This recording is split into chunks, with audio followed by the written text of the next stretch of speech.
Mumbai Indians ఐపీఎల్లో నెమ్మదిగా మొదలుపెట్టి ఆ తరువాత ఊపందుకోవడం వారి ట్రేడ్మార్క్ శైలి. గతంలోనూ ఇలాగే ఆరంభించి ఎన్నోసార్లు కప్పులు గెలిచింది. ఈ సీజన్లోనూ వారు అదే ఫార్ములాను రిపీట్ చేస్తున్నట్లున్నారు.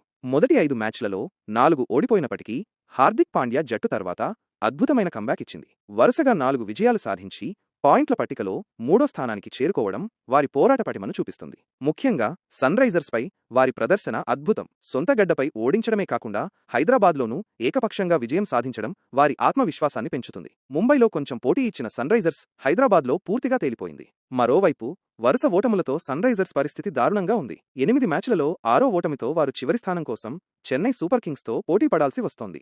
బుధవారం ఉప్పల్లో జరిగిన మ్యాచ్లో ముంబై 7 వికెట్ల తేడాతో ఘన విజయం సాధించింది. ట్రెంట్ బౌల్ట్ 4/26 మరియు దీపక్ చాహర్ 2/12 బౌలింగ్లో సత్తా చాటడంతో సన్ రైజర్స్ కేవలం 143 పరుగులకే పరిమితమైంది. బౌల్ట్కు man of the match award దక్కింది. మొత్తానికి ముంబై ఇండియన్స్ ఈసారి కూడా టైటిల్ రేసులో గట్టిగా నిలబడేలా ఉంది. వారి ఫ్యాన్స్ మళ్లీ ఆశలు పెట్టుకోవచ్చు.